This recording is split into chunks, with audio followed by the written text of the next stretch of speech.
Yeah. Good morning, everyone. We're going to open up the Committee of ED&A, and if you'd all join me in the Pledge of Allegiance. Carl, would you lead us? To the flag of the United States of America and to the republic for which it stands, one nation, under God, indivisible, with liberty and justice for all. Well, welcome back. We're ready to start another fun and lively two-year session here. I'm actually going to turn the gavel over to Senator Gannon because the first bill is mine to introduce. There's 32. Yeah. Yeah, it's always good to have the right bill.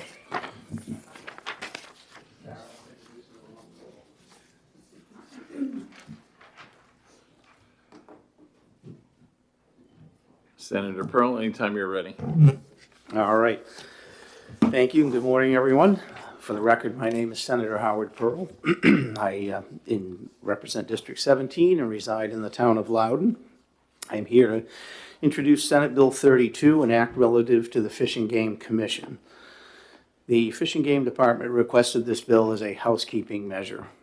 This would allow the department to post public hearing notices required by law to be posted digitally on newspaper websites, which is not allowed under the current law. More and more publications are available only online today and not being offered in print format. This would allow the department a more efficient way to post these notices. This also makes a change to our law allowing the shooting of injured or crippled waterfowl from a motorized craft. The federal law already allows for this activity and would allow us to mirror the same in-state law and eliminate the issue of having federal law conflicting with state laws. The department would like to remove the word brook from the reference to trout within our laws in an effort to cover all species of trout instead of referencing just brook trout. This would enable the Executive Director of Fish and Game to set fisheries habitat fees and administrative rules, and most of their fees are now set up and controlled through administrative rules. And finally, this bill would repeal the Connecticut River Atlantic Salmon Commission. The commission term has expired, the name has changed, and their authorities have been rescheduled under rule. We have several members of the Fish and Game staff here today, and I think they can probably answer your questions better than I can and give explanations on why these cleanup details are necessary. So, thank you. Thank you, Senator. Do we have any questions? Seeing none, thank you for your testimony.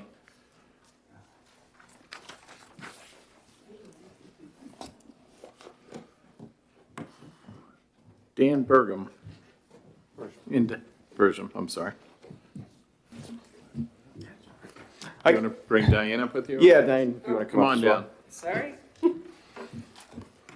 Good morning, Mr. Chair and members of the committee. I'm Dan Bergeron. I'm Chief of the Wildlife Division with Fish and Game. Good morning, I'm Diane Timmons. I'm Chief of the Inland Fisheries Division. So Senator Pearl did a really good job, I think, explaining why we've asked for these changes in the statute. It really is largely housekeeping measures. The notice for public hearings was very specific to print newspapers, and again, there's not a lot of that whether they still exist or how many people actually have a membership to them. I think most people get their information on the websites now. And then with the crippled waterfowl, there was a change in the federal regulations in 50 CFR 20.21 that allows for the taking of crippled waterfowl under a powered watercraft. This was largely to prevent loss of those waterfowl during hunting, particularly in coastal zones because the tidal waters. So you know, it was a measure. It was a measure that the federal regulations took to try and prevent loss of game. And then the rest largely deals with fisheries. So I'll turn that over to Diane. Sure, thank you, Dan. So the brook trout word language, our definition previously, brook trout encompassed all species, and we are separating our management out. And so in an effort to make it easier, clean things up, better understanding, we want to take the word brook out of the reference of trout so that any rules that do reference all species of trout are very clearly articulated. And then the second part, the fisheries habitat fee, right now we Our habitat fee is not set through our director, and as is wildlife and as is the wildlife habitat fee. So this is a cleanup to basically have the processes be the same. So that would enable the director to actually set those fees and work through the habitat fee changes for fisheries the same way they do wildlife. And the second one, third, the Connecticut River Atlantic Salmon Commission actually expired federally in 2023. And so it has been reestablished as the Connecticut River Migratory, Connecticut River Migratory Fish Restoration Cooperative. And so that is the new name. The old name is gone. And so that's a cleanup to get rid of that language. And I think that was the end of me. So does anybody have any questions? Any questions from the committee? Yes, Senator Altshuler. Thank you, Mr. Chair. Good morning. Morning. Thank you for taking my questions. I have two questions. One, just for my own edification, in changing the rules adopted by the executive director, keeping it in-house, who does it now? Like, who's doing it now when you said it's not being done? The fish By you. the habitat fee? Yeah. Sorry. The habitat fee goes through RSA. It's in law. So it. ours is different than Okay. theirs. Okay. So my question is, on line 9, public notice of said hearings may be published on the newspaper's website. In the interest of making sure that the most people are able to see this public notice, would you be amenable to perhaps an amendment that would add the words "and linked" on the Fish and Game website? So when it does publish in an online publication, the link to that, people can link straight to it, because when something is in the paper, it'll be linked to you. But if you were to, close the loop, people going directly to you to see information would be able to go to that notice and know where it was. Yep. I think that's fine. Yeah, I'm sure that they'd be fine with Yeah. that. Are these hearings already noticed on your website? We do notice them on our website as well. We're, because it's in statute, we were required to do it in law. We do typically notice them on the website and social media posts as well. The issue was we were required to do it in a print publication. Yep. So we do already do that, so I don't think we would have an issue. It's a practice we've already been undertaking, but. Where is it? Because I'm on the website and I'm not seeing any. don't know They're where to only look. they're in odd numbered years at a certain time of year, so there's not one that's going to be taking place for a while, so it wouldn't be up until shortly before the meeting. I will add that for Yeah, us, where? because we're not like them, wildlife fisheries different. So we can do rules at any time, and when we do our press releases for the hearings, they're on the website underneath the rules and notices, I think it's under. But because there aren't any there right now, I think maybe that's why it's, yeah. We try to also send them out via email too. Any notification for our public hearings, formal public hearings, also go out to anybody that has the email authority or approval to get those notices.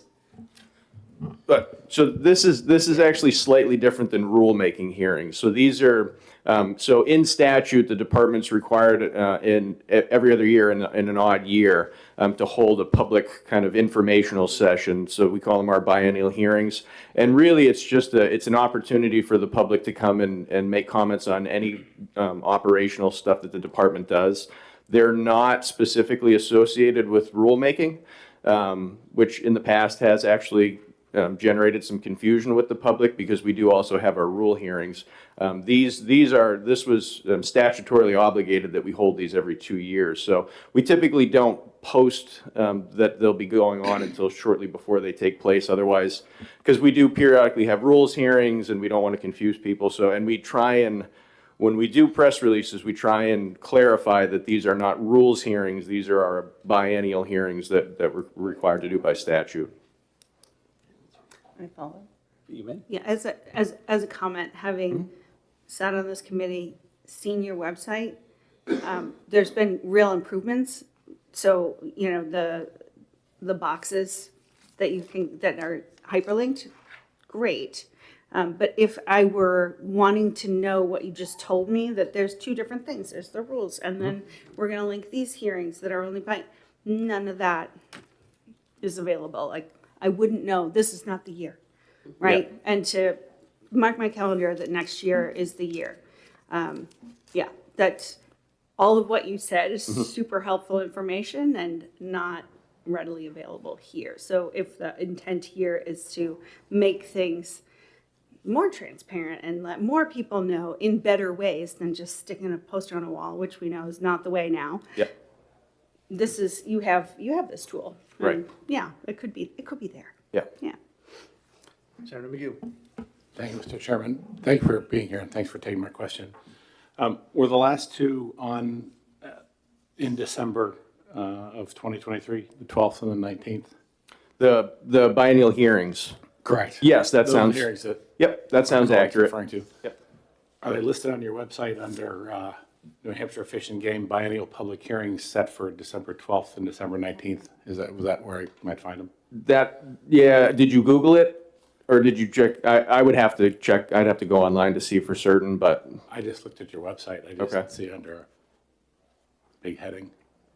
yeah. We're still learning, I mean, in full disclosure, if I may, we're still learning our website, so there were a bunch of changes that just transpired and a bunch of links got broken. And so we had to incorporate a bunch of things back in. And so we're still kind of feeling where things are as well. I think your point is perfectly valid because a lot of people don't have access to maybe the paper, so they link on it and then it doesn't open and, you know, et cetera, et cetera. So having something in there like that makes perfect sense, and it may be there. Admittedly, I'm not 100% sure. I know our press releases for other stuff do go out and they're usually under that rules page, but yeah, I'd have to look at it as well. Other questions?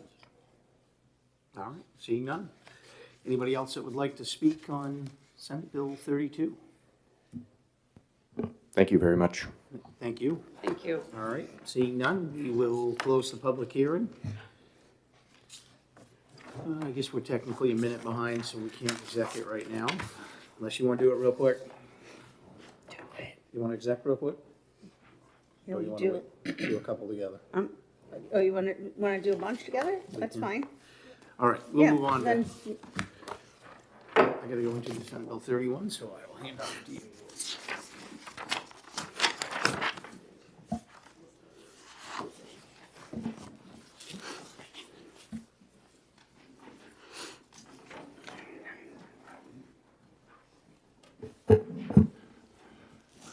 All right, we'll open the public hearing for Senate Bill 31. Introduce the prime sponsor, Senator Pearl. Good morning. Good morning, fellow members of the committee. For the record, my name is Senator Howard Pearl. I'm from District 17. I reside in the town of Loudon. I'm here to introduce Senate Bill 31, establishing an apprentice guide license. I'm actually going to keep this relatively brief, but the Guides Association, working in partnership with New Hampshire Fish and Game, has created the idea of providing a one-time opportunity for a person who is considered becoming a licensed guide in New Hampshire to work with a licensed guide during one of the hunts or fishing trips. This would require the candidate to be accompanied by a licensed guide, offering them the opportunity to learn and experience, hopefully the correct way to guide New Hampshire hunters and anglers. This would better prepare these people to successfully pass the testing procedures to become a New Hampshire guide, and this will expose these potential guides to the paperwork and record keeping that New Hampshire Fish and Game requires from all of our licensed guides. This opportunity mirrors the apprentice hunting license we created a few years ago within New Hampshire Fish and Game that has been very successful, and we are hopeful this step will encourage guide candidates to take advantage of this opportunity to become more familiar and more skilled with guiding people while hunting and fishing in New Hampshire. Again, we have members of the New Hampshire Fish and Game staff here today who will answer your detailed questions on why this is a good plan. Thank you. Thank you, Senator. Questions from the committee? Seeing none.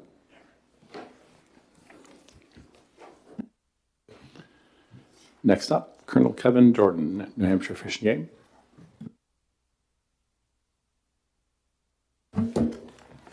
Thank you and good morning, Mr. Chairman, members of the committee. This is a great committee to start in. It's a friendly one. I send my captain to a more aggressive one at the House. That's the privilege of having rank. So I appreciate. We're always friendly here. That's right. That's right. It's a good one to start in. The Guides Association could not be here today. They talked to me last night. They printed up a letter of support and asked me if I would submit that. So with your permission, sir, I'll do that. Please, thank you. Thank you, sir.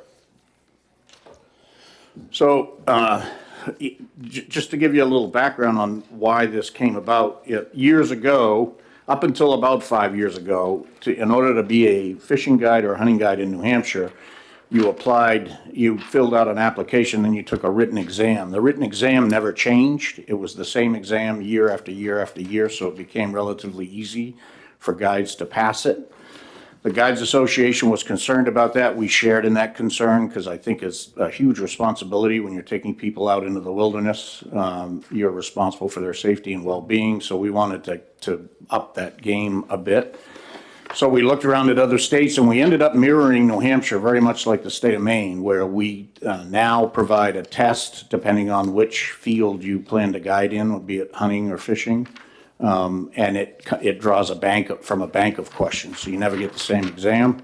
If you pass the written exam and then you come in to see us, I have a panel we created with 2 game wardens and a member of the Guides Association, and they test your practical skills. So it's a much better standard, certainly. We're turning out actually professional guides in the end. And so the challenge has been, because it's a more difficult test, some folks struggle to get through it. We don't want people to fail. We want them to succeed. So we looked at different ways that we might help them do that. So one way was to put we took an old oral board exam along with an answer sheet. We posted it on our website so they could go and review that. They'd have a better idea of some of the questions and some of the things we were going to ask them. And then we thought about allowing them for this first year to actually go out in the field and participate in the act of guiding. I think it will give them all an idea of what it really involves. They'll have an opportunity to see how you work with a client, the information that you need to secure, the safety equipment and methods that have to be present, the record keeping that accompanies that. It'll give them a real good taste of what will happen if they, in fact, became a guide. We required that they purchase the guide's license. However, we are not going to allow them to take a fee because they're really not guiding, they're learning. So they will work hand in hand with a guide. They won't be on their own. They basically will accompany a guide for that period of time, very similar to what we did with the apprentice hunting license, which has been a great success. So our apprentice hunting license allows first-time hunters to hunt with a hunter without taking hunter safety, and then we've seen a pretty good rate of folks coming back to buy a license, so we feel this would be the same. We did have a change in it, and I don't know if now is the time, Mr. Chairman, but the Guides Association, I wrote this, and then the Guides Association reviewed it and reached out to me the other day when I saw it in print, and I didn't put in there that the person holding the valid apprentice guide license would also need to be properly licensed for the activity they're participating in. So if they want to be an apprentice guide's license and they want to be involved in a hunt, they would need an apprentice guide's license, and they would also need a hunting license or a fishing license. So I added that in paragraph, I believe it's 1, a person holding a valid apprentice guide's license along with the proper license for the activity they will be assisting with may guide in activities including hunting and fishing. So that's the only change that we had. For the purpose of the committee, that's on line 9, right after the first word license, the added language that the Colonel provided. So after the word license, we would add along with the proper license for the activity they will be assisting with, comma. So that will correct the guides. That's correct. Concern. Yeah. And I failed to say in the beginning, the commission has voted to support this legislation. That's why we're here today, our Fish and Game Commission. Any questions from the committee? Seeing none, thank you. Great Thank you job. very much. Anybody else that would like to testify on Senate Bill 31? Seeing none, we'll close the hearing, and I'll take a motion to go into exec. So moved. Second, moved and seconded. All in favor? Aye. All right, so we might as well start with 31 since we've got that opened here. Do we have a motion of ought to pass? Second? Second. Second? All right. And then I want to move a committee amendment to the language that I just described. So on, Kevin, on line 9, right after the word license, and I'll provide you a written copy, we'll be adding license and along with the proper license for the activity they will be assisting with, comma. And if OLS can decide whether the comma is necessary, I think it is, but we'll leave that up to them. So is everybody clear on what we're adding in for the committee amendment? Do you need the copy? I'll provide it. Oh, you got it. You Oh, already did have Brian give it to you? Yeah, okay. Perfect. All right, good. If anybody wants to see it in writing, I do have it right here. Everybody's good? All right. So I've moved that. Is there a second? Second. All right. Well, now, I gotta remember my process here. We vote on the committee amendment, then the ought to pass as Yes. amended, correct? Yeah, Correct. all right. All in favor of the amendment, the committee amendment? Aye. Any opposed? All right, so now we'll be moving on as ought to pass as amended. Any further comments from the committee, further discussion? All right, seeing none, all in favor? Aye. Aye. Any opposed? Anybody want to move consent? Consent, sign. All right, Consent. all in favor? Aye. I will second. All right, so, First and I one. will take that out. First one on consent. Look at that. Boom. Yes. Now we can move and do Senate Bill 32. Hope you're gonna brag about that in the caucus. First on consent. There you go. Okay, this is 31. Check. We have time. For the fishing game folks, was there a change that you wanted, the there in this? Why don't one of you come back up?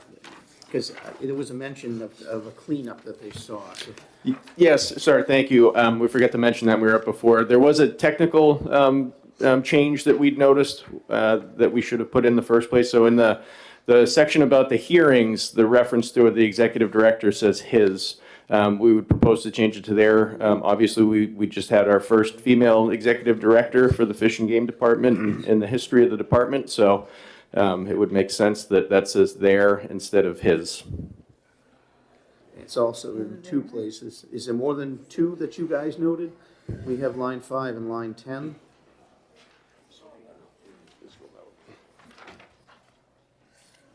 Anybody else see any more? Nope. I think it was noted in the fiscal note. No, just 2 places that I see where we noted it in the fiscal note. All right, Yep. thank you. All right, so do we have a motion? And would the committee be open to adding, to closing that link for the website and the Fish and Game Yeah, website let's and whatever move- the newspaper Let's move is? it on to pass, and then we'll talk about the committee amendment. Oh, All right, okay, thought that they. do we have a motion? 32. Yes, on 32. Moves on to pass? I'm sorry? Yes, we're on We're on 32. 32, yes. All right, we have a motion, and I'll second.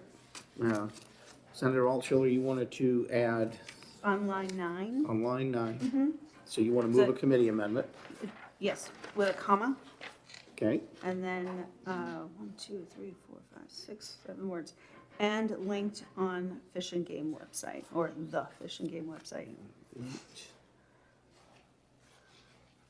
To the or on the? Um, On the. Yeah, the On the- 2 on, it achieves the same, yeah, Link to 2, the 2. Fish and Game website.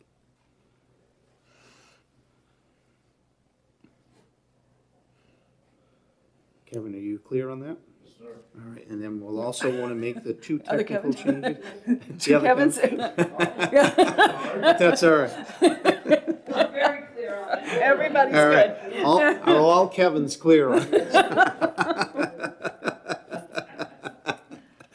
All right, and also on line 5 and Kevin line caught 10, this. we'd be changing the word his to their.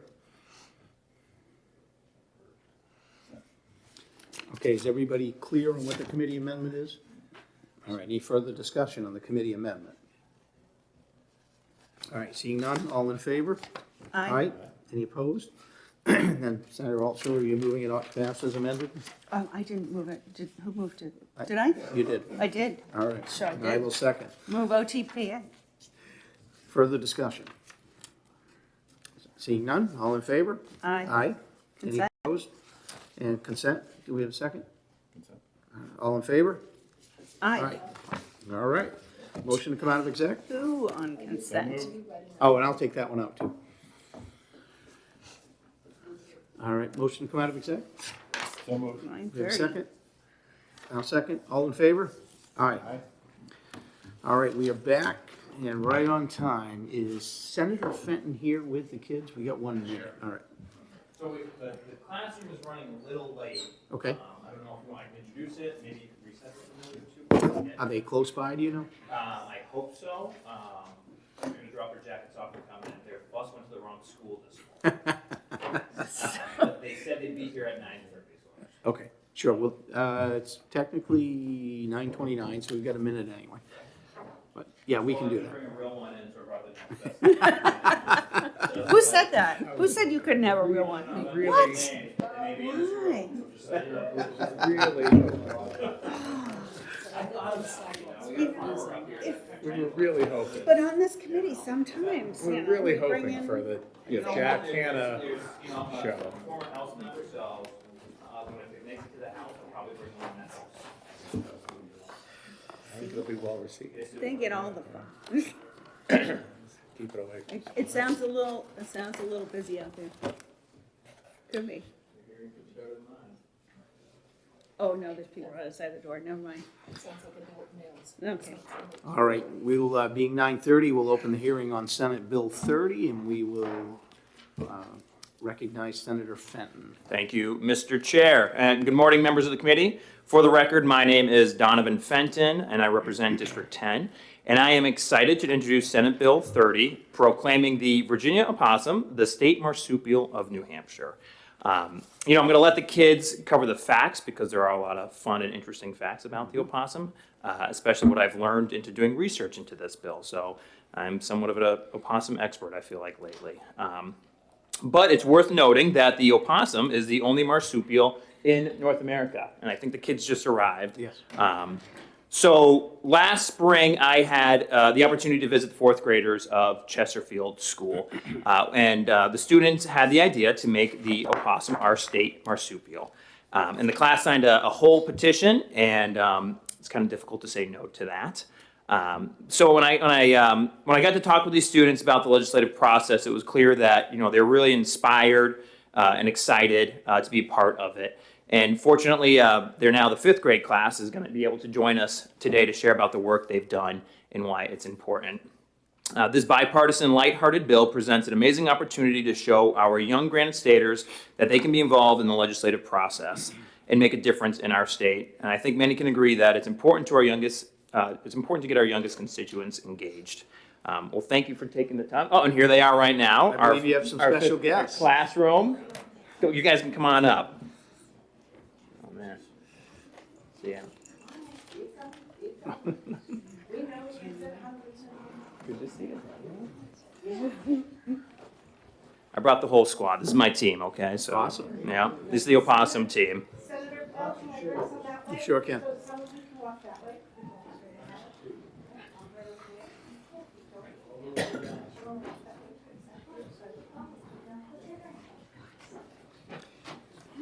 Virginia, do we have, how many do we have? This is it. All right. Well, I mean, I want to welcome the fifth graders now, right? Yeah, you guys are big and tall now. To the State House, it's a pleasure to have you all. I was just introducing the bill.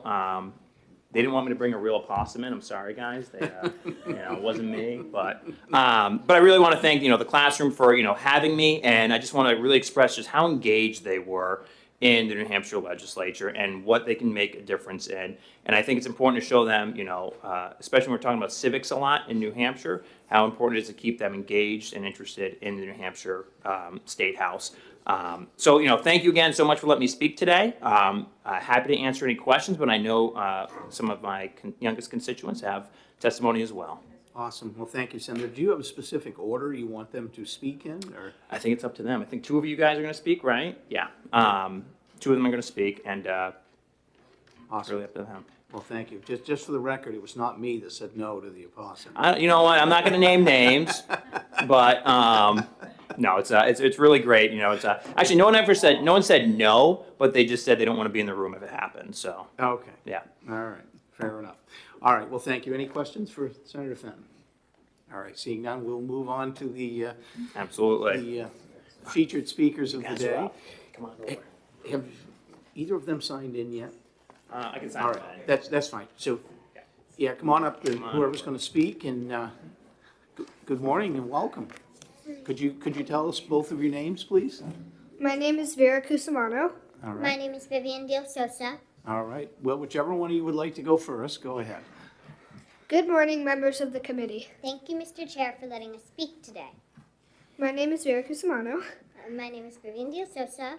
We are here today to present the idea of the opossum becoming the new New Hampshire state marsupial. It all started last year in 4th grade when we were studying our state symbols. I had the idea of the opossum becoming the state marsupial. A substitute teacher told me I should go for it, and here we are. One reason that they should become our state marsupial is that they show resilience, just like our New Hampshire citizens. They are strong, they work hard, and they are even helpful. They eat a variety of foods such as roadkill, frogs, and even ticks. When they eat ticks, it prevents New Hampshire citizens from getting Lyme disease and many other illnesses. Another reason is that they're the only marsupial in New Hampshire, There are no other marsupials in all of the United States. aside from zoos, of course. If they became a state symbol, this could gain more recognition for them, preventing them from becoming roadkill. They often play dead or play possum in the face of danger, so when they see cars, they freeze.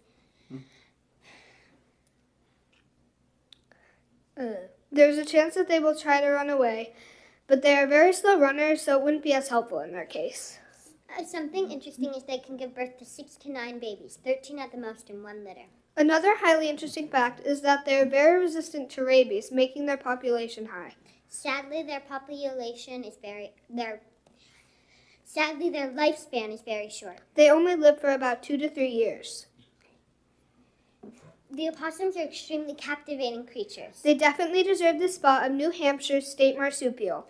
Thank you for letting us speak today. We hope that you welcome this idea positively. Thank you so much. Well, thank you both. You did a great job. Do we have any questions from the committee? Done. You guys did awesome. Yeah, well done. Very well done. Excellent. You brought in some great help, Senator.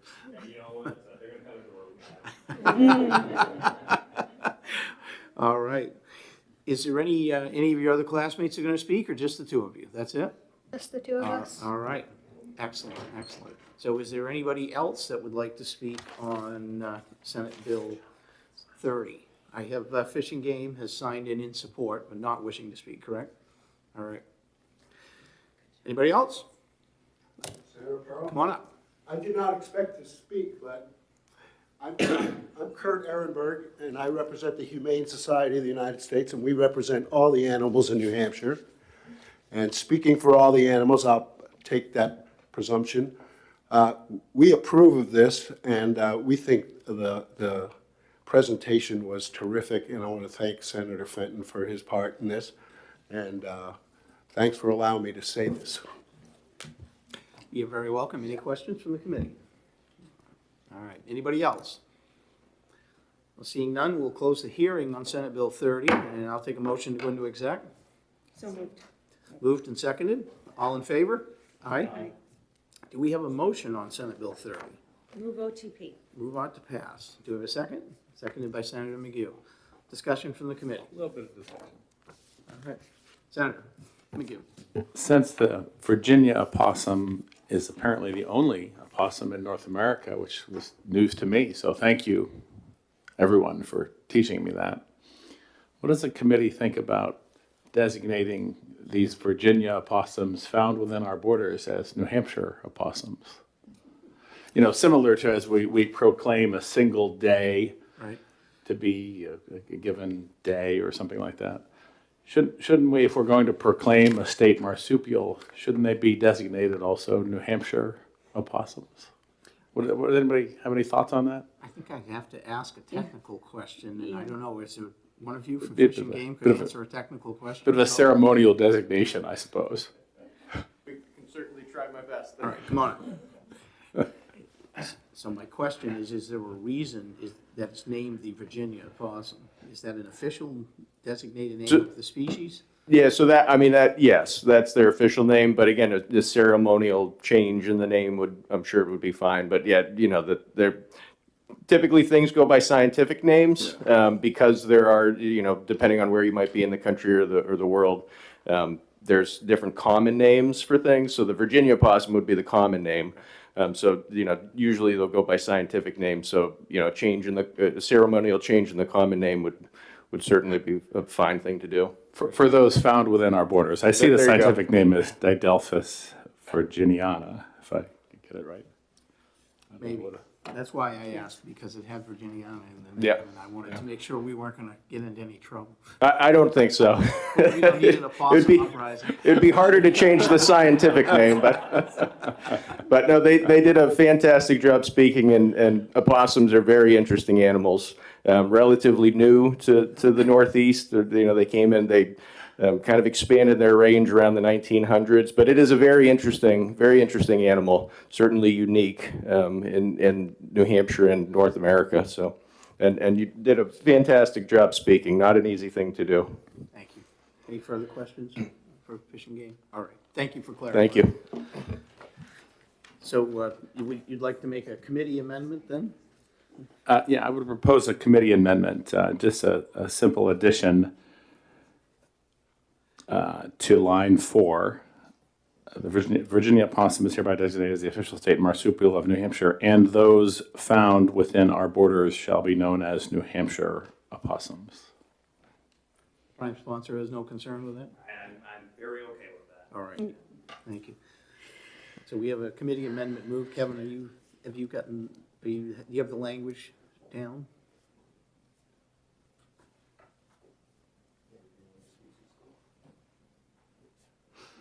Got it. It does need a second. Do we have a second to that amendment? We do, all right. Any further discussion on the amendment? Kevin, you want to read back what we are doing? Just make sure everybody's clear? So on line 4, it's going to say, official state marsupial of New Hampshire and those found within our borders shall be known as New Hampshire opossum. All right. All in favor? Aye? Aye. Any opposed? All right. So was it you that moved on to pass? Yep. So you move on to pass as amended? OTP, yes. Yeah. Move on to pass as amended. Do we have a second on that? Second, Senator Gannon, we'll let you have that one. How's that? Further discussion on the bill as amended? Yep, Mr. Chair. Yes.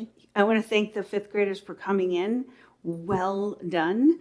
And you sold me when you said that they eat ticks. Like, thank you. Thank you. Like, sold, and they're adorable. So, Well, thank you. I will add to that and say, you know, you guys did a wonderful job.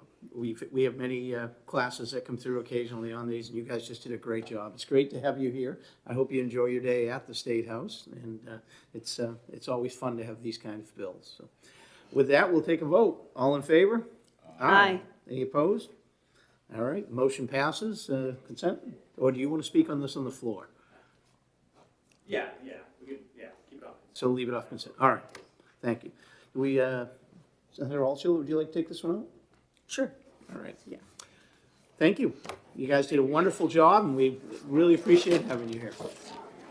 Thanks. Well done.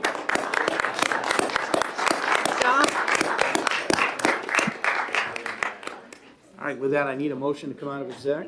So moved. Do we have a second? All in favor? Aye. And we will be in. one to the Senate, though. Like, honestly. Sorry? They're so flipping cute. Okay.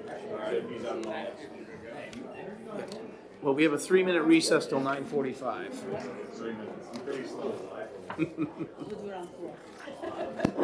I was hoping you guys were going to present upside down, you know?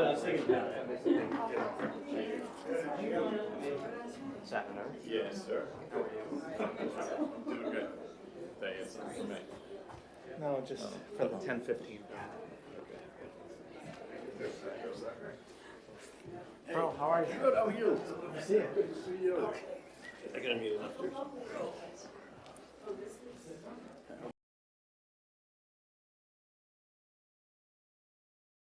I know, you're right.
All right, we will open the hearing on Senate Bill 21 and recognize Senator Gannon, the prime sponsor. Good morning. Welcome. Turn your mic on, please. Thank you, Senator Pearl. I'm Senator Bill Gannon. I represent District 23, commonly known as the Wine District in my part of New Hampshire. I'm here today to introduce Senate Bill 21. I won't really read anything to you. If you remember last year, for those of you who were here, I had a bill on nursing. And it was for nurse retainage. And so I've been hearing, we've all been hearing in the news the past year. Currently, I believe today we're 62 troopers short. And they're pulling their people from everywhere they can to try to fill the roads and keep the roads covered, keep the people in New Hampshire safe. But it's a number that's not sustainable. We need to do something on the job. My nurse retention bill was well received by nurses, doctors, the medical field. And as I saw the success there, it seemed like a natural thing to try to do with the police. So the bill is fairly similar, if not the same. It's to attract new people into the state police force. So if you have student loans, which almost all the graduates are, they're almost all college graduates now. And so if you apply and have student loans, they'll pay up to $10,000 a year for 5 years. And the math didn't really work out there, so we want to check. I was envisioning a $40,000 up to $10,000 a year. I was reading it as it came out. It was printed $50,000, so we might want to look into why it got printed 50. I think it was just an error. The troopers who are young, I spoke to the state troopers who are here, various other troopers. They are all interested in the retainage. They thought it was a great idea. They said the young people will be attracted. I did have some feedback, as later testimony of a trooper will tell you, that the ones who are, for instance, who work here, who protect the governor, they're like, I'm 12 years in. You know, I'm looking at other professions and other possibilities. You should be trying to retain me also. So my main thought in this bill is still to bring new people into the profession, get new state troopers out of it. The troopers have suggested, and I'll leave that open, late in the game, like yesterday, I had heard they would like to include, Commissioner Edwards was going to describe this a little better than I am, but they would like it to include their immediate family, their children, because a lot of them, they're like, we've already paid off our student loans. So my emphasis of the bill was for new hires. And so they would like it to be considered that it could possibly, if they've paid off their student loans, to be used for their children. I haven't really given that a lot of thought, but they may tell you why later that was more important. I did understand the purpose being they paid off their student loans, and they want to be enticed to stay too. The bill's purpose originally, again, was for new hires. And do you have any questions? So my first question is, you kind of touched on this on line 12 and 13. It says their student loan debt in the amount of $10,000 for the first 5 years, but then it's a maximum disbursement of $40,000. I had asked it to be drafted with $40,000, just like I did the nursing program, and I did see that. So that was not my intent, the $50,000. It was just a $40,000. Well, it does say a maximum disbursement of $40,000. It did say that. I read that this morning. I'm just trying to figure out, because the way I read it, it should be 50. I would be open to, any of the possibilities. So we're trying to attract and retain. My original intent was $40,000. It did get drafted differently than I had asked.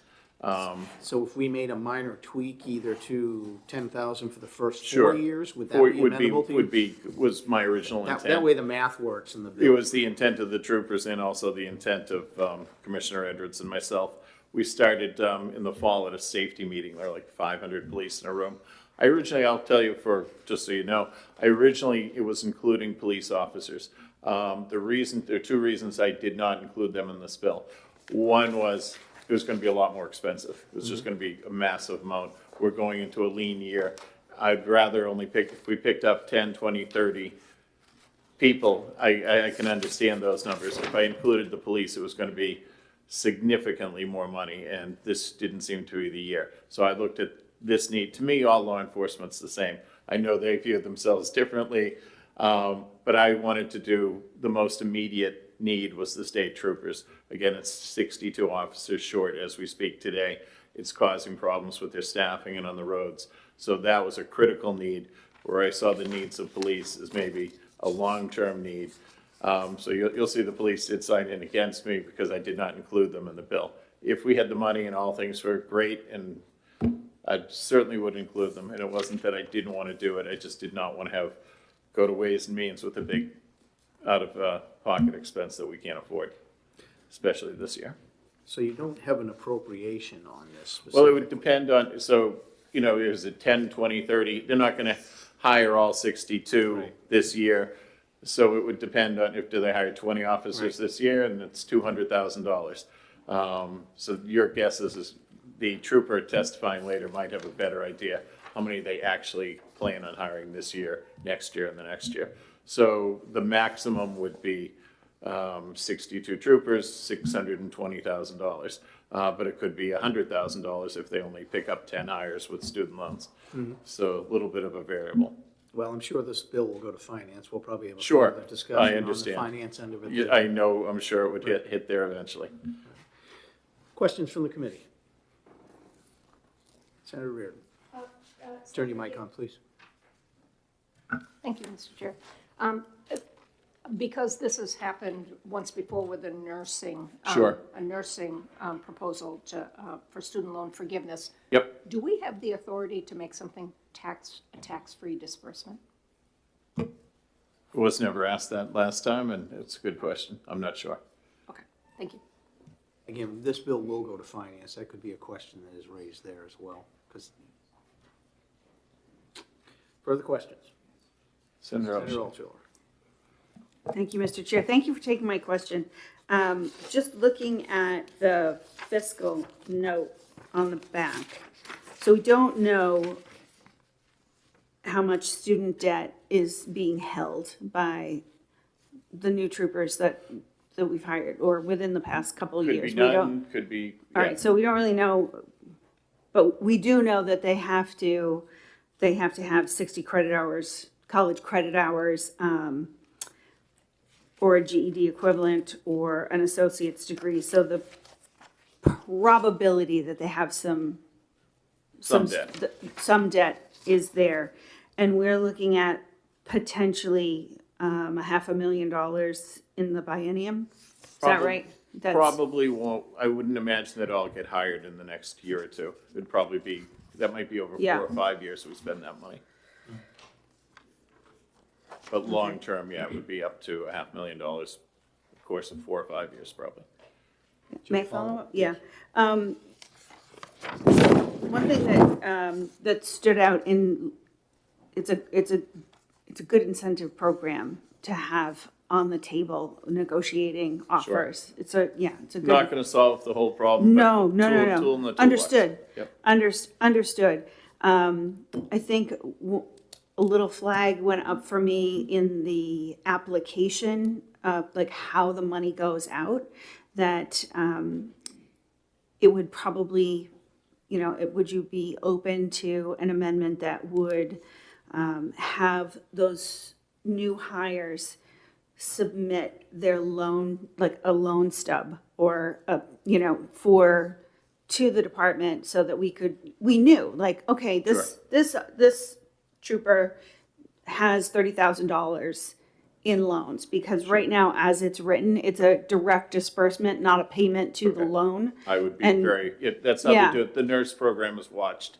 And- Exactly. And they know before it goes through, there's already similar programs for nurses, and it goes through them, so someone isn't Right. just making up numbers.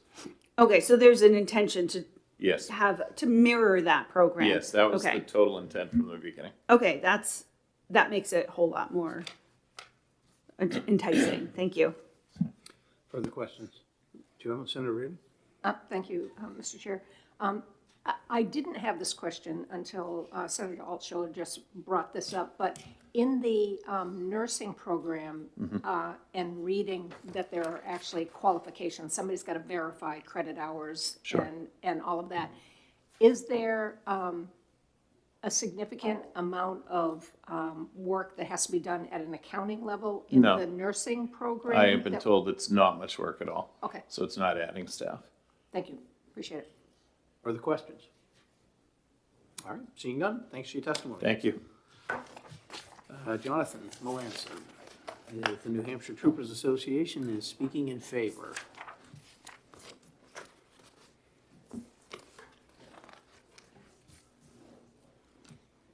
Good morning, welcome. Good morning. Thank you, Mr. Chair. My name is Jonathan Melanson with Demers, Price, Hall, and Thomas, representing the New Hampshire Troopers Association. We are in support of this bill. As Senator Gannon had mentioned, this would provide the state another tool in the toolbox in their effort in retaining our state troopers and who work tirelessly to make sure that we remain the safest state in the nation. I know it was brought up by you and some other members of the committee. Our one ask would be to fully fund this program. We think if it remains at the dollar appropriation, it would create the opposite effect and cause confusion amongst troopers who are potentially looking at coming to New Hampshire and working here, and could harm the state's efforts in retaining law enforcement professionals. Happy to take any questions if you have them. Questions from the committee? All right, seeing none, thanks for your testimony.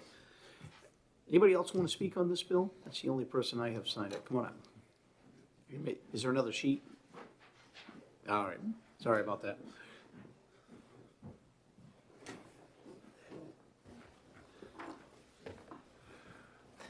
You must be Matt Yes, sir. Amatucci. Amatucci. All right, I was close, all right. Welcome, good morning. Thank you for having me. I'm speaking on behalf of the state police, and we are in support of this bill. And I'd just like to provide some backgrounds and some statistics for you that may be helpful in looking at our numbers. So when we are fully staffed, we are at 362 state troopers. As of today, we have 62 vacancies. Over the past 4 years, we've had 67 retirements and 52 resignations. So over the last 4 years, we have lost 119 troopers to either resignations or retirements. Of those 52 resignations, 19 went to other law enforcement agencies and 20 went into the private sector. 5 went into the military full-time, and then 8 are either unknown or other.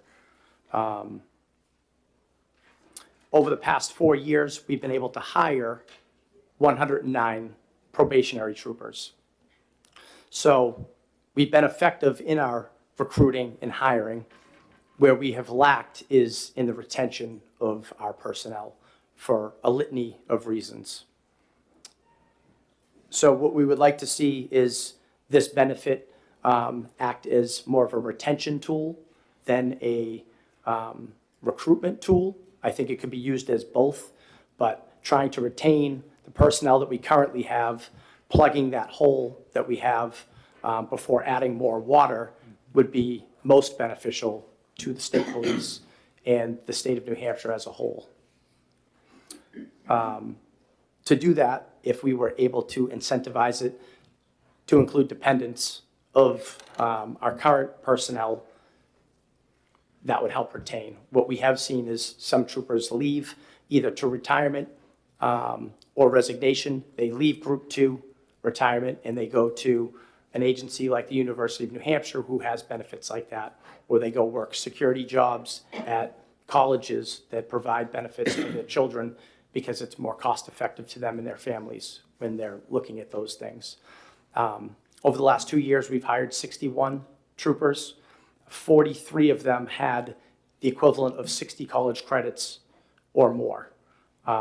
So you need to have 2 years of prior law enforcement, 2 years of active military, or 60 college credits to qualify to apply with us. So of the 61 we've hired over the last 2 years, 43 of them, so roughly 2/3 had the educational portion.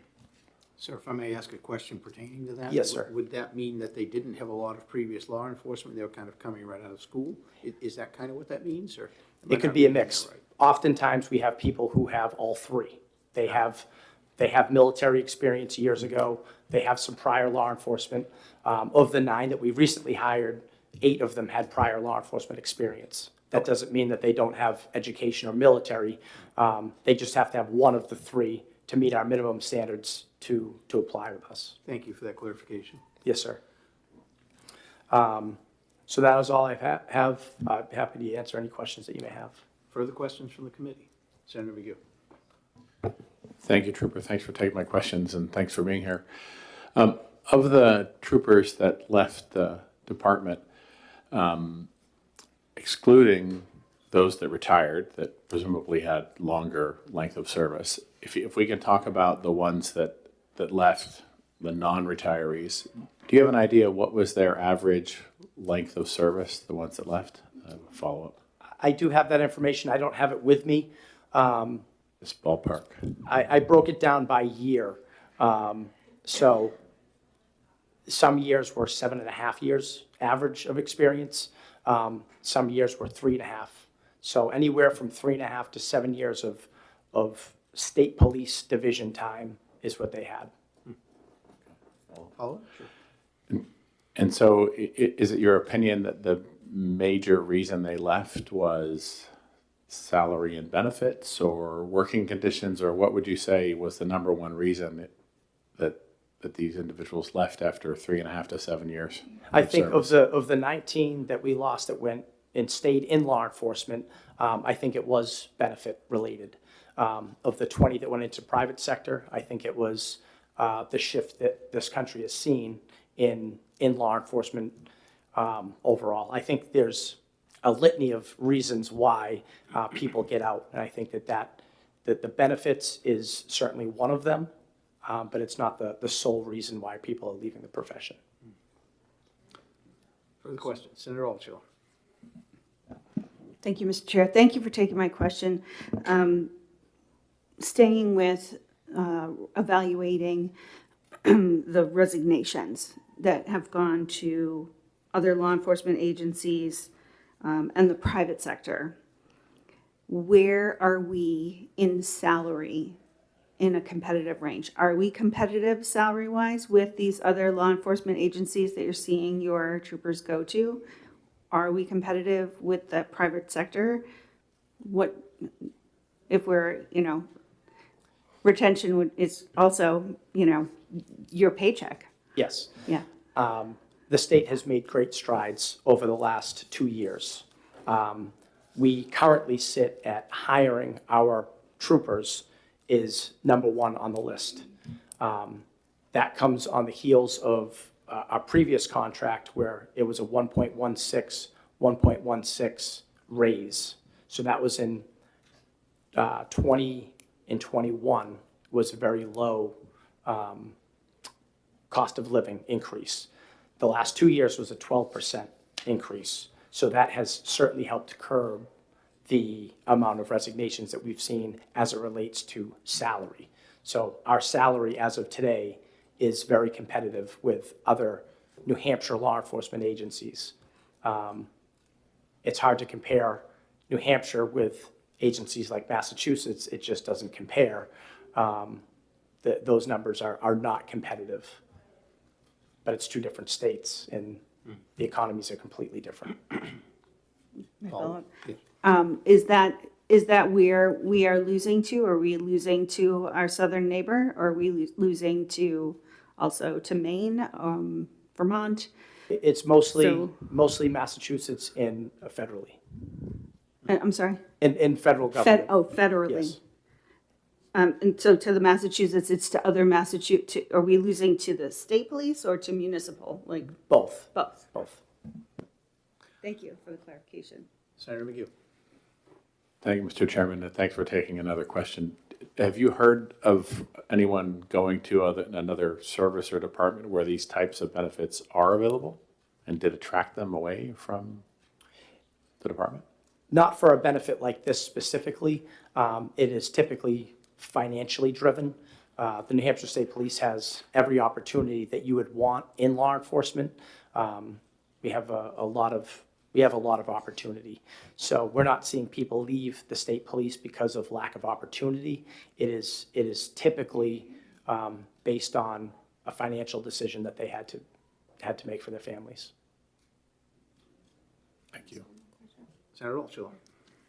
Thank you. Thank you for taking my question. Thank you, Mr. Chair.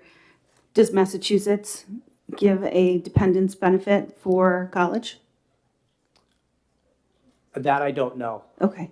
They had what was called the Quinn Bill. That has been changed, that incentivized those who had a bachelor's degree got a 20% pay increase of their base pay. If you had a master's degree, you got a 25% increase on your base pay. That was for state police and local agencies. The local agencies, half of that had to be funded by the towns and cities. That has been adjusted, is from what I understand. I don't know that new hires currently get the Quinn Bill. I don't know if those who were, grandfathered in, I'm not sure where the Quinn Bill currently stands. But that was a very big benefit that the state of Massachusetts as a whole had for many years. Further questions? All right, seeing none, thank you for your testimony. Thank you very much. Abby Friedman. Aubrey Friedman, I'm sorry.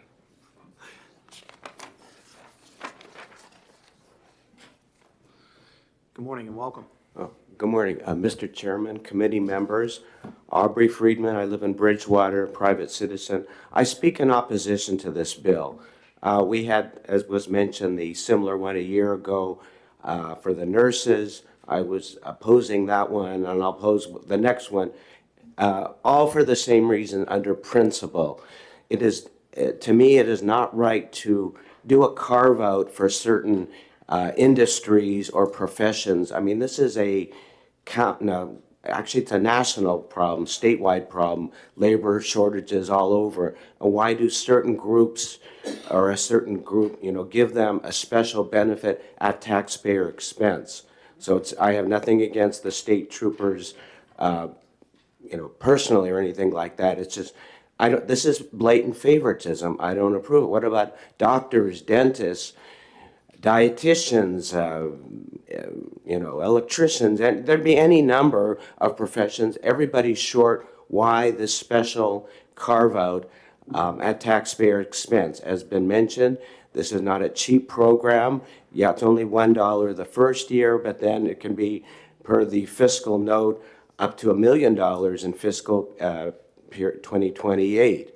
So this is, we want to reduce state spending, not increase it. This is fiscally irresponsible. Then there's the question about, is this going to solve the problem? I mean, I know, like it's been mentioned, it's another tool. There's many reasons, but it seems to me in this bill, it is better than the nursing bill. You get a one-time payout and then you could leave and that's the end. At least this one, it's $10,000 a year, so at least, you're going to be there for a few years. But theoretically, after 4 years and 2 months, you got your $40,000, you can quit and get another job, and we're back to the shortage again.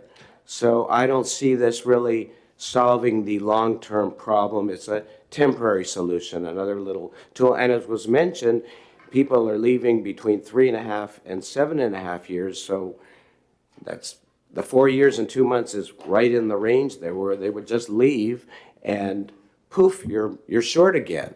So to me, the better solution is just like every other business.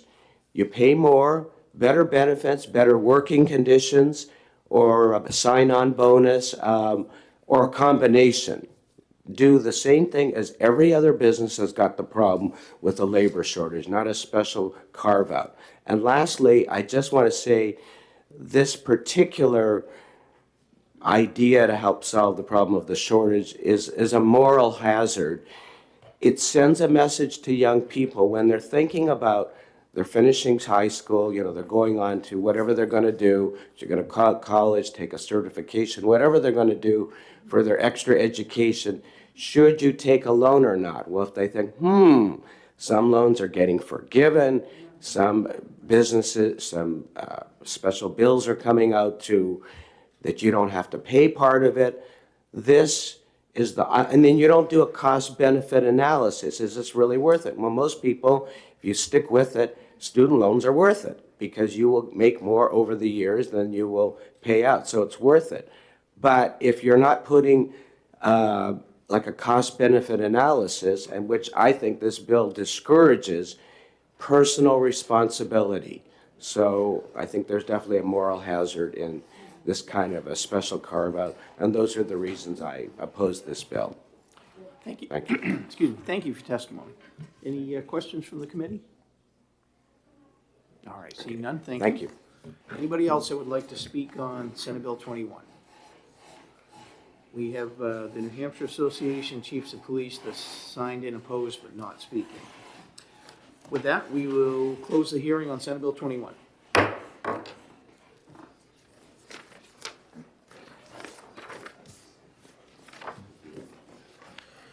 Next up will be Senate Bill 28. Senator Bertzel is here. Give us just a minute to change and I'll open that up. Sure. Thank you.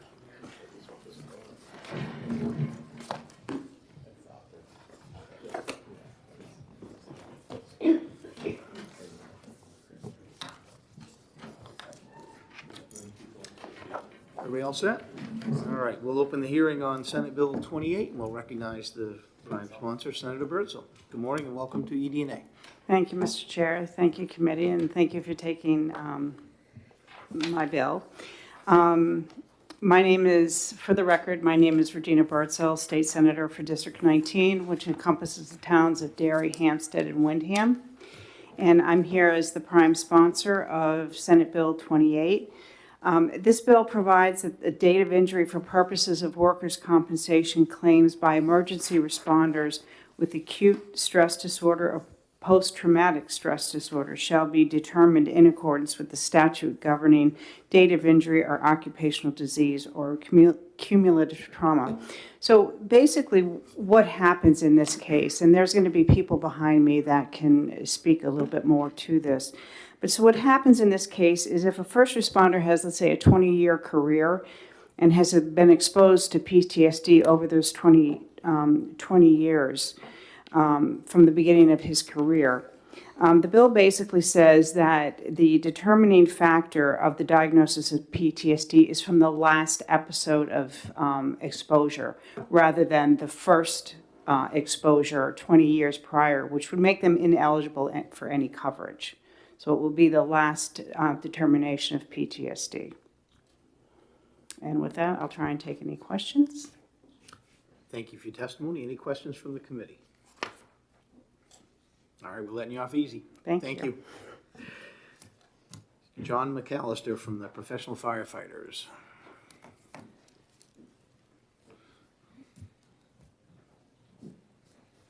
Good morning. Welcome to EDNA. Good morning. Good morning, Chairman Pearl and the honorable members of the committee. For the record, my name is John McAllister, and I'm Secretary Treasurer of the Professional Firefighters of New Hampshire, and I'm a 25-year member of the City of Nashua Fire Department. The Professional Firefighters of New Hampshire, we were the premier organization that represents over 2,000 active and retired firefighters throughout the state of New Hampshire, and it is our mission to advocate for the health and safety of these members. In the fire service, we frequently respond to catastrophic events involving severe injuries, tragic loss of life, and significant property damage. The cumulative effects of these traumatic experiences are well documented and can lead to psychological injuries, including post-traumatic stress disorder or even suicide. For these reasons, I urge the committee to support Senate Bill 28. Unfortunately, many in the fire service believe that PTSD will resolve on its own, or for fear of seeking treatment could harm their reputation or fail to remain confidential. If untreated or misdiagnosed, PTSD can lead to severe consequences including depression, substance abuse, family dysfunction, violence, or heightened risk of suicide.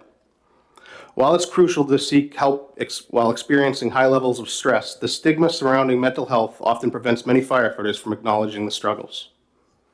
Thankfully, the structure within the fire service is evolving, and we are working to break that stigma, ensuring that our members receive the care they need to lead healthy lives and continue providing essential services to our communities. However, PTSD remains a serious condition that can derail careers, destroy families, or jeopardize public and firefighter safety. Despite these efforts, many firefighters fail to recognize the impacts of the cumulative trauma until they are diagnosed with acute stress disorder or PTSD. Senate Bill 28 seeks to align these conditions, already recognized as occupationally caused, with other occupational diseases. Specifically, it clarifies the date of injury for workers' compensation purposes, ensuring timely and fair support for affected individuals. If passed, Senate Bill 28 would change the date of injury from the date of first exposure to the date of last injurious exposure, or the date on which the employee first knew of their condition. Basically, as Senator Birdsell had said, we're finding that firefighters over the course of their lengthy careers are dealing with trauma on a regular basis. And what we're finding is that that trauma builds up and builds up and builds up. A counselor who spoke to our firefighters once referred to it as a bucket of water collecting a leak. And if that leak drops one drop at a time, it's going to take years to fill up. And then all of a sudden that bucket's overflowing. It's at that point in time when that bucket's overflowing that our members are realizing that they are in dire need of help. So what this bill will do, will date the injury to the time that they realized that they need the help. On behalf of professional firefighters in New Hampshire, I respectfully ask for the committee's support of Senate Bill 28, and I am available for any questions. Thank you, Mr. McAllister. Any questions from the committee? Senator Altshuler. Thank you, Mr. Vice Chair. Thank you for being here and thank you for your service. Thank you. And I know a little bit about compounding trauma, and I support the aim of this bill, but want to know more about what your organization is doing for firefighters to not get to this spot, right? Yep. So normalizing debriefing, Sure. normalizing the processing of trauma so that, we understand the full bucket. Yep. I think we all have heard the full bucket analogy, but we know that we can't let the buckets continue to fill up. So what's happening to curb that, and so that it makes this Yep. the very last resort, the very last thing, because everybody doesn't process the same way. Sure. But everybody needs to learn skills in processing, and everybody needs to be offered that processing regularly. Yes. Yeah. Not just after what might be deemed wildly critical, but after every event. Yep. So within the state of New Hampshire, our firefighters in the state are responsible to take a yearly class online of the effects of PTSD and what we deal with on a regular basis. On top of that, the International Association of Firefighters, as well as professional firefighters in New Hampshire, have taken steps over the last few years to really include peer support within our organization. The IFF has a very valuable peer support program that they have expanded to states across the international. New Hampshire has a very successful peer support program. The idea of the peer support program is we have a peer support coordinator within the state of New Hampshire, within our organization. They have their own team. That team expands to even some of our own locals have their own peer support organizations within that fire department.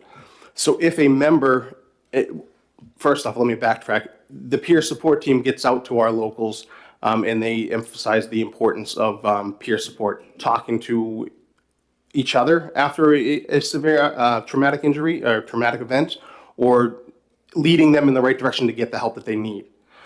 We have numerous partnerships with whether it be the Health Center of Excellence, which is a center down in Maryland that was run by the International Association of Firefighters, but we also have programs nearby where we can do outpatient or inpatient programs where we can get our members the help that they need. So we are doing our part. We are actually ahead of the curve, I believe, within the state of New Hampshire in our peer support team. They meet regularly, and they offer the assistance that our members need to get the help that they need. Further questions?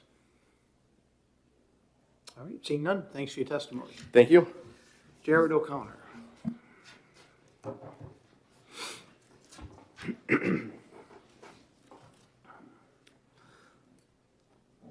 Good morning and welcome.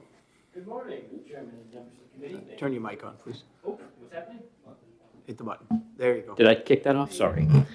All right. Good morning, Mr. Chairman, members of the committee. My name is Jared O'Connor. I am an attorney with the firm of Shaheen and Gordon, but I'm really here in my capacity as a member of the Governor's Commission on Studying PTSD and First Responders. I've been a member of that commission since its inception. Is it 5 years, 6 years ago now? It's been a while, but I've been working with Senator Birdsell since that time. And this bill really comes out of the work that that commission has done. And my role on that commission is as the single attorney representative from NHAJ. So I'm here today in support of the bill and really to offer myself as a resource for any questions you may have about how these cases work as a practical matter, because what I do is litigate workers' compensation cases. You've already really heard, and I'm not going to reiterate entirely the basis for the bill and what it's supposed to do.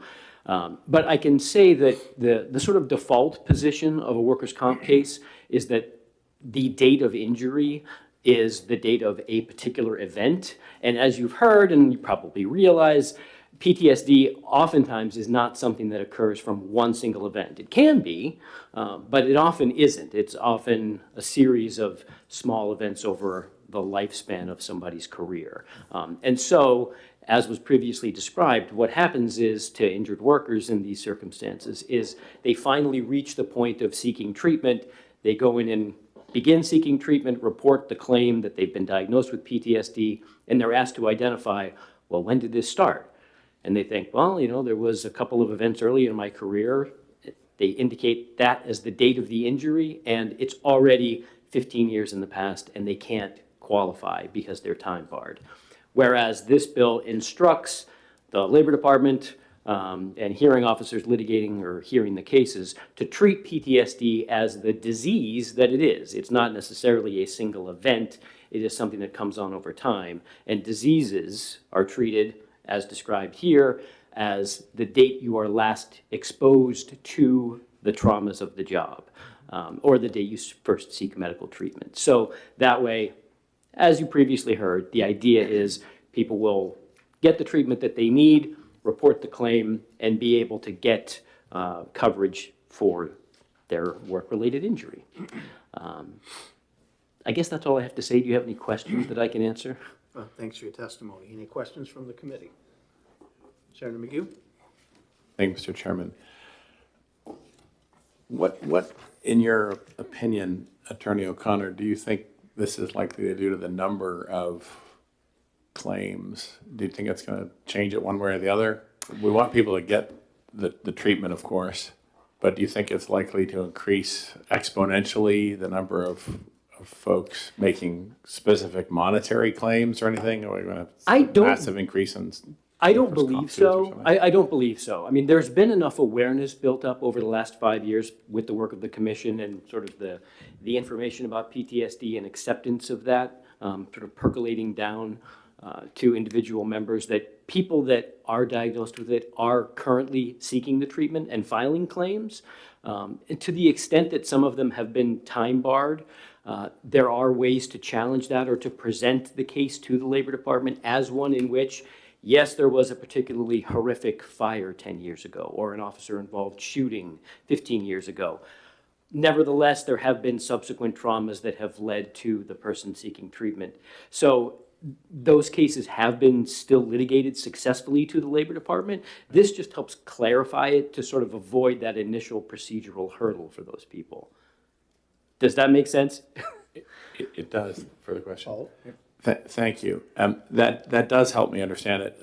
So it sounds like, if I can restate, there aren't that many, and not to put words in your mouth, but there aren't that many that don't get the treatment, and there aren't too many that are just denied that would be then, if this change is made, that would then, come flooding in or something. People are getting the treatment and there's ways around now. This just makes it a little bit more clear. I think that's right. I mean, that is the intention, or that was the discussion at the commission, was to clarify the existing law and to make it a little easier for people who are already filing a claim. So, it may be worth pointing out as well that, you'll notice here that what we're talking about isn't just PTSD, it's also acute stress disorder.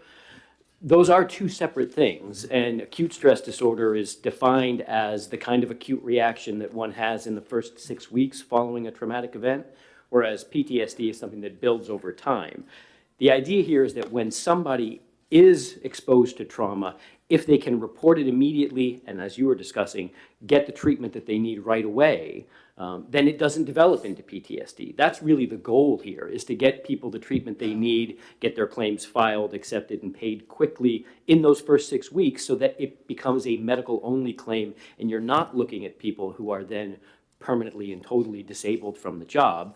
They get the treatment they need, and they're able to get back to the job. That's the hope, anyway. Super, thank you. Further questions? All right, seeing none, thanks for your Okay, testimony. thank you very much. Anybody else that would like to testify on Senate Bill 28? Seeing none, we will close the public hearing. Did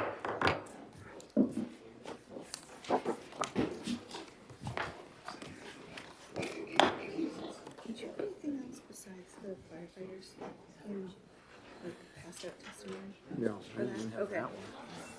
What? Probably do. Probably. No, this was in your folder? Nope. I didn't have that one. I isn't the best on that. Always, but you get there. I guess either that or I missed it. I didn't You know what, I if might it have the was wrong here folder. that Kevin passed it out or. Nope, I got it right here. No, Oh, no, that's for a different one. Oh, that's the nurses. Yeah, I have two of the nurses apparently. everybody does, because one's in color. Gotcha. All right. So no. Senator Rosenwald, are you ready? We will open up the hearing on Senate Bill 29 and recognize the prime sponsor, Senator Rosenwald. Thank you, Mr. Chair, and good morning, committee members. For the record, I'm Cindy Rosenwald from District 13, which is 2/3 of the Nashua wards. And I'm pleased to introduce Senate Bill 29. This bill implements several recommendations of the first annual Healthcare Workplace Safety Commission, which is attached to the Department of Labor. The commission itself was created through a great deal of work by Senator Gray and former Senator Sherman in response to an increase in healthcare workplace violence. It was created in 2022 through Senate Bill 459. All of our hospitals have been participating except for Hampstead. And urgent care organizations were set to join in participation over this past summer. The first report, which I think you all have, indicates that almost 3,000 incidents of violence were reported in our hospitals last fiscal year. Fortunately, most of them did not result in injury, but there were 33 serious injuries. The recommendations from the first report that this bill seeks to implement are: 1, adding Hampstead Hospital to the commission, and 2, requiring New Hampshire Hospital and Hampstead to report incidents just like all the other hospitals, and 3, requiring monthly reporting of incidents to the Department of Labor, although not changing the annual report period. Finally, the bill clarifies that while the internal reporting to the Department of Labor is confidential, the report with aggregated data is not. And so this first report, which you all have, was distributed only to a very limited number of people in the legislature. And this is kind of like the Adverse Incidents Occurring in Hospitals Commission. Everything they talk about is confidential, can never be used in discovery at trial, but the aggregated reports are made public. So this would clarify that for the Department of Labor. We know that our healthcare workforce is absolutely essential, and we have to do a better job to make sure they're not subjected to violence. So better information is the right place to start, and I hope the committee will adopt this. Thank you. Happy to answer questions. Thank you for your testimony. I'll have one I'll start with. Do you feel like these incidents of violence and hostile words are underreported now and they're not being reported properly? Is that sort of the genesis for this bill? Well, I don't know the answer to that.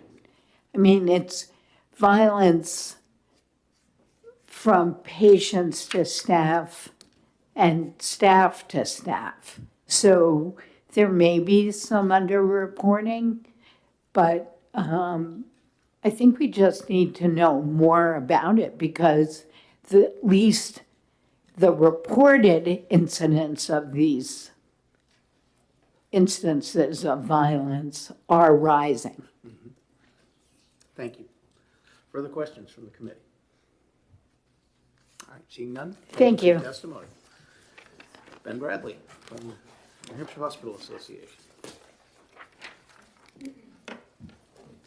Good morning, welcome. Good morning, thank you.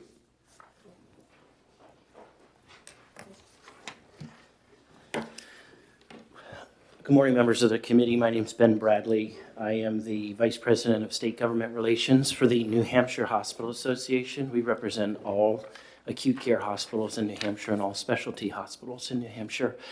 We're a major participant and large driver in this commission.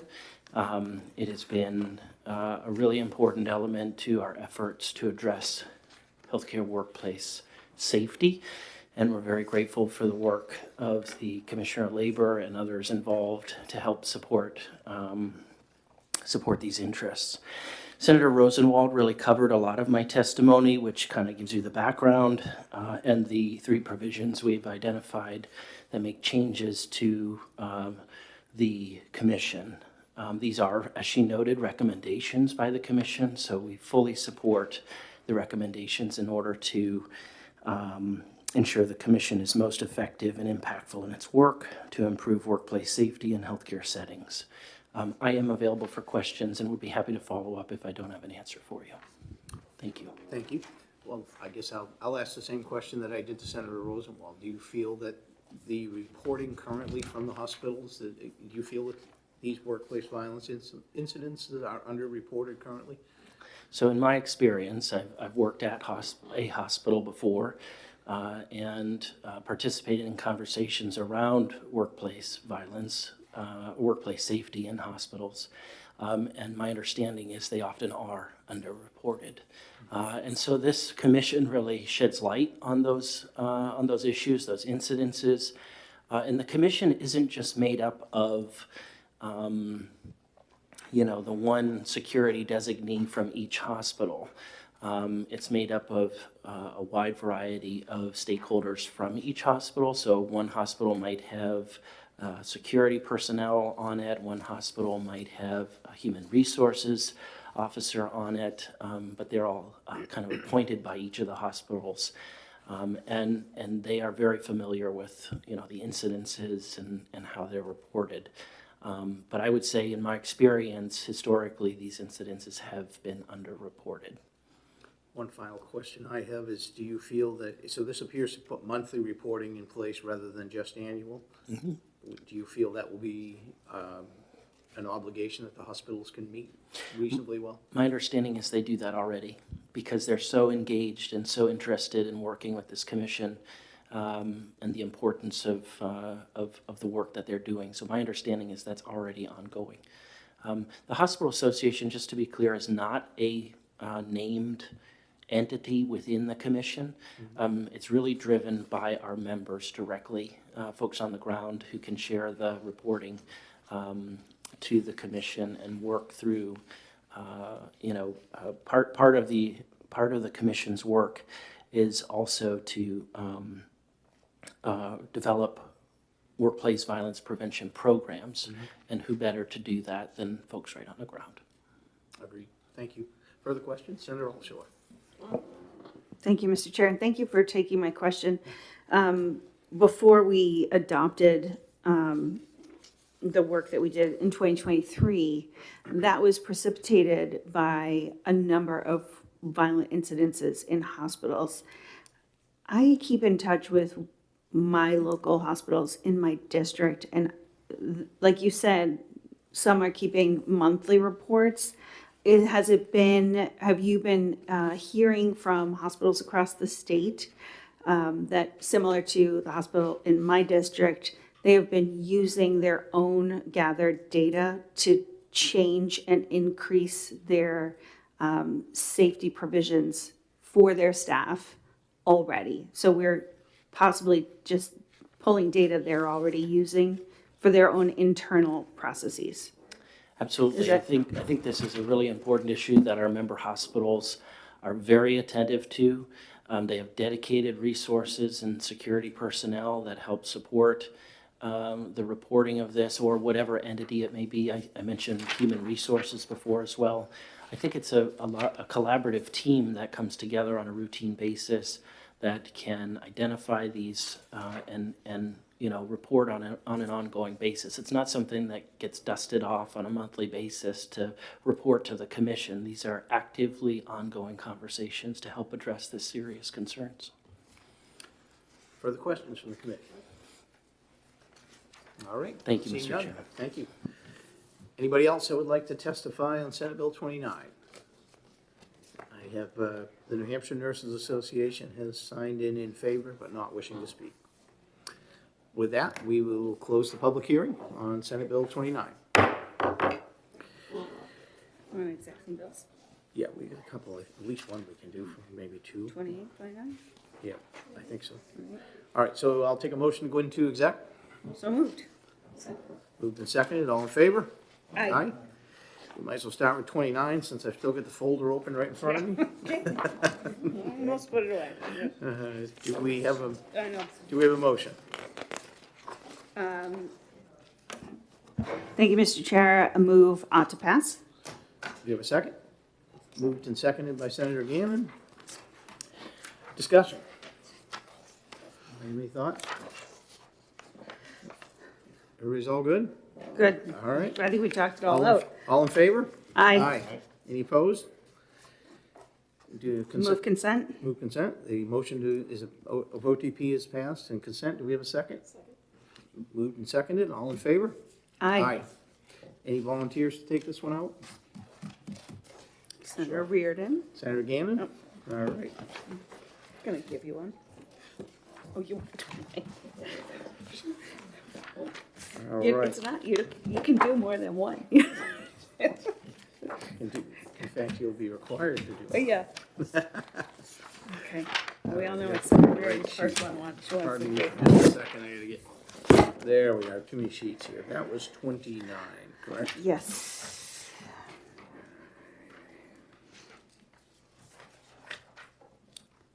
Okay.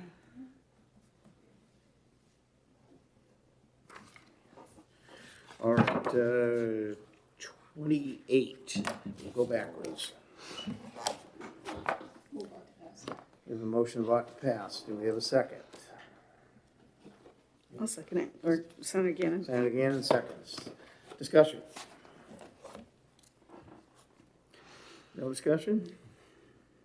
We think we talked it all out. I think we got it all again. All right. All in favor? Aye. Any opposed? Ought to pass motion is, passes. Do you want to put this one on consent? Regular. You want it on a regular calendar? I think just. I think this will be a good discussion on the floor. All right. Well, no, I don't think we'll have a lot of discussion, but I don't think we should just. What does the committee think? What do you think? It's, consent means we all agree. If you'd like to have it on the floor, we're okay with that. I mean, it is certainly a good topic to discuss. I mean, what does everybody else think? You guys all want to? Yeah, consent is good. Just send it. All right, consent? Second, all in favor? Aye. Aye.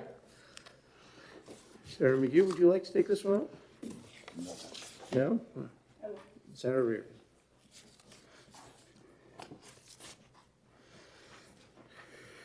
And are we ready to move on 21, or do we want to?